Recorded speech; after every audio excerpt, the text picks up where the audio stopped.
Hello दोस्तों, मैं दीपक आपका एक बार फिर स्वागत करता हूं अपने YouTube channel visit India my way में। तो आज की इस वीडियो में मैं आपको लेके जाने वाला हूं चेन्नई के एक बहुत सुंदर से और बहुत प्राचीन मंदिर में, जिसका नाम है महाबलीपुरम। तो सबसे पहले बात करते हैं कि यहाँ कैसे पहुँचा जा सकता है। यहाँ पहुँचने के लिए सबसे पहले आपको चेन्नई सिटी में आना होगा। यहाँ के लिए आपको बहुत मेजर स्टेशन से आपको ट्रेन मिल जाएगी, और अगर आप बाय एयर आने वाले हैं तो यहाँ पे आप बाय एयर भी यहाँ के एयरपोर्ट में आ सकते हैं। उसके बाद आपको 60 किलोमीटर दूर चेंगलपट्टू डिस्ट्रिक्ट में आना पड़ेगा, जिसके लिए आप प्राइवेट से टैक्सी भी हायर कर सकते हैं और यहाँ के लिए बसेस भी अवेलेबल हैं। इस जगह के खुलने का समय सुबह 6 बजे से शाम 6 बजे तक है। वह इस लोकेशन में आप 4 जगह घूम सकते हैं। पहला है सो टेम्पल, दूसरा है कृष्णास बटरबॉल, तीसरा है पंचरथ मंदिर व चौथा यहाँ का सी बीच है। सबसे पहले तो चेन्नई से बस लेकर पहुंच जाइए मामल्लापुरम बस स्टेशन। यहां से 100-200 मीटर की दूरी में बाय वॉक ही आप 3 या 5 लोकेशन को घूम सकते हैं। और अगर आप रात के समय में आ रहे हैं तो आप यहां पे रात का स्टे भी कर सकते हैं, जिसमें आपको यहां पे आपके बजट के हिसाब से होटल मिल जाएंगे, जो लो बजट से लेके हाई स्टैंडर्ड के होटल तक यहाँ पे आपको इजीली मिल जाएंगे। तो चलिए अब शुरू करते हैं कि यहाँ पे कैसे कैसे घूमा जा सकता है। तो मात्र 100 से 200 मीटर पैदल चलने के बाद आपको यहाँ पे महाबलीपुरम की मंदिर की पार्किंग भी मिल जाएगी, जहाँ पे आप अपना व्हीकल पार्क कर सकते हैं अगर आप अपने व्हीकल से आए हैं तो। उसके बाद आपको दोनों तरफ मार्केट दिखाई देगा, जहाँ आप शॉपिंग भी कर सकते हैं और कुछ खा पी भी सकते हैं। यहाँ घूमने के लिए 2 घंटे सफिशिएंट होंगे, इसलिए मैं आपको सजेस्ट करूँगा या तो सुबह 6 बजे आ जाइए या फिर शाम को 4 बजे कर बनाइएगा, जिस टाइम पे ज़्यादा धूप भी ना हो और आप अच्छे से घूम सकें। तो अब बात करते हैं यहाँ के टिकट की। अगर यहाँ का टिकट आप काउंटर से लेते हैं तो वो आपको पड़ने वाला है 40 रुपये का, और अगर आप इस स्कैन के थ्रू उसको टिकट लेते हैं तो ये आपको 35 रुपये का पड़ेगा। जो टिकट आपका पंचरथ मंदिर, सो टेम्पल और कृष्णास बटरबॉल तीनों के लिए एप्लीकेबल होगा। तो सबसे पहले मैं आपको लेके जाने वाला हूँ सो टेम्पल में, जिसे हिंदी में तटवर्तीय मंदिर भी कहते हैं। इसमें एंटर करते ही सबसे पहले आपको दोनों तरफ बहुत ही सुंदर गार्डन देखने को मिलेगा। वैसे इस गार्डन में जाना अलाउ तो नहीं है, बट किनारे किनारे इसके सड़कें बनी हुई है जहाँ से आप मंदिर की तरफ जा सकते हैं। और यह मंदिर लगभग 700वीं ईस्वी में बना था। इसका यहाँ पे एक बोर्ड भी लगा हुआ है जिसके बारे में आप पढ़ सकते हैं। गेट के अंदर घुसते ही वह समुद्र की हवाओं के साथ आपको लगभग 400 मीटर और चलना होगा, जिसके बाद आप पहुँच जाओगे मेन मंदिर में, जो लगभग 700वीं ईस्वी में बना था और बहुत ही प्राचीन मंदिर है। इस मंदिर में मोबाइल ले जाना व फोटोग्राफी पूरी तरीके से अलाउ है। आप चाहें तो यहाँ पे फोटोग्राफी या वीडियोग्राफी कर सकते हैं। अब जानते हैं थोड़ा बहुत इस मंदिर के बारे में। तो यह है मंदिर का एंट्रेंस। यह मंदिर लगभग 8th सेंचुरी में बना है, जो बे ऑफ बंगाल के तट में बना है, इसीलिए इसे सो टेम्पल कहा जाता है।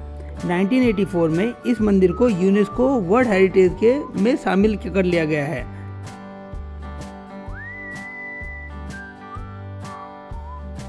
26 दिसंबर 2004 को आई सुनामी ने यहाँ के गार्डन को तो काफ़ी नुकसान पहुँचाया, पर मंदिर को ज़्यादा नुकसान नहीं पहुँचा पाया। फिर भी यहाँ पे कुछ नुकसान आपको देखने को मिल सकता है। इसमें 3 मंदिर एक ही मंच पर बने हुए हैं, जिसमें एक गर्भगृह है और एक शिवलिंग विद्यमान है और एक छोटा सा मंडप है। और पीछे की ओर 2 मंदिर हैं जो अपोजिट डायरेक्शन में फेस किए हुए हैं। फिलहाल इसके अंदर जाने की अनुमति नहीं है, आपको बाहर से ही यह मंदिर देखना होता है।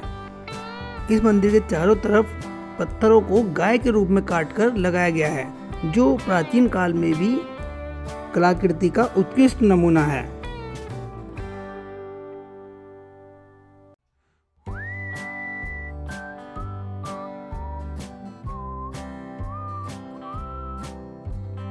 प्राकृतिक सौंदर्य के बीच में बना हुआ यह मंदिर बहुत ही सुंदर दिखाई देता है। लगभग आपको यहाँ पे घूमने के लिए 1 घंटा मैक्सिमम होगा, जहाँ आप 1 घंटे में पूरा मंदिर आराम से घूम सकते हैं। तो कुछ देर दोस्तों के साथ घूमने और यहाँ का मनोरम दृश्य देखने के बाद हम लोग निकल पड़े हैं कृष्णास बटरबॉल की तरफ, जिसके लिए आपको यहाँ से एंट्रेंस से एग्जिट करना होगा और लगभग 400 से 500 मीटर वापस जाना होगा, जो बस स्टैंड के सामने से आपको अपोजिट डायरेक्शन में मिलेगा।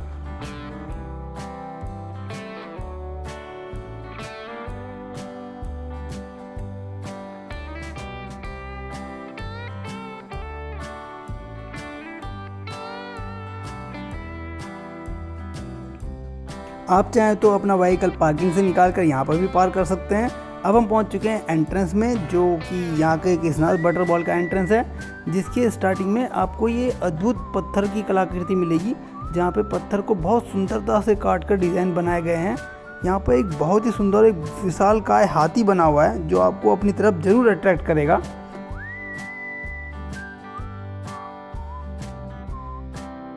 थोड़ी देर यहाँ फोटोग्राफी करने के बाद आप आगे बढ़ सकते हैं, जहाँ पे आपको केसनाथ बटरबॉल दिखने वाली है। तो चलिए आगे की तरफ को चलते हैं।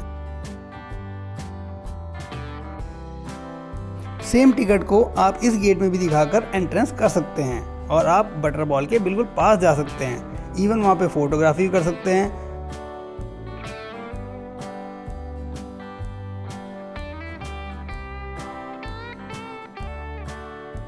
चलिए अब इस बटरबॉल के बारे में कुछ इंटरेस्टिंग फैक्ट्स के बारे में बात करते हैं।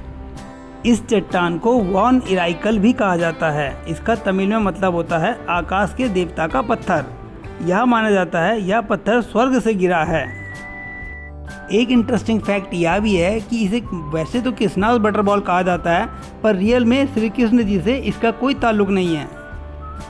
पर्यटकों के सुरक्षा के लिहाज से इस चट्टान को कई बार हटाने की कोशिश की गई, लेकिन कभी सफलता हाथ नहीं लगी। यह पत्थर भूकंप, सुनामी, चक्रवात और कई प्रकार की आपदाएं झेलने के बाद भी अपनी जगह में ज्यों का त्यों बना हुआ है। तो दोस्तों, समय जैसे हो गया था, ठीक 6 बज गए थे, तो गार्ड ने हमको और सभी को वहां से बाहर निकालना शुरू कर दिया और हमको जगह को जल्दी से छोड़ के जाने पड़ा। इसके बाद हम सभी दोस्त लोग काफ़ी तेज़ी से पंचरत्न मंदिर की तरफ आगे की तरफ बढ़ने लगे, पर किस्मत से बैड लक हमारा ऐसा था कि वो मंदिर भी हमें क्लोज मिला, क्योंकि 6 बजे के बाद यहाँ पे सारे मंदिर क्लोज हो जाते हैं। उस मंदिर को वैसे मैं किसी और दिन के वीडियो में कवर ज़रूर करूँगा। इस मंदिर के सड़क के किनारे ही आपको पत्थर की कटी हुई मूर्तियाँ बहुत छोटे से लेवल से लेके बहुत बड़ी बड़ी मूर्तियाँ मिल सकती है। अगर आप चाहें तो यहाँ से खरीद के लेके जा सकते हैं, जिसका रेट इनकी मूर्तियों के हिसाब से होता है और बहुत ही सुंदर लगते हैं। अगले डेस्टिनेशन के गहन चिंतन और पेट पूजन के बाद हम निकल पड़े यहाँ के सी शोर की तरफ, जो रात को भी खुला रहता है। अगर आप चाहें तो वहाँ भी जा सकते हैं। इस एरिया में भी आप कुछ खा पी सकते हैं और गेम्स वगैरह खेल सकते हैं।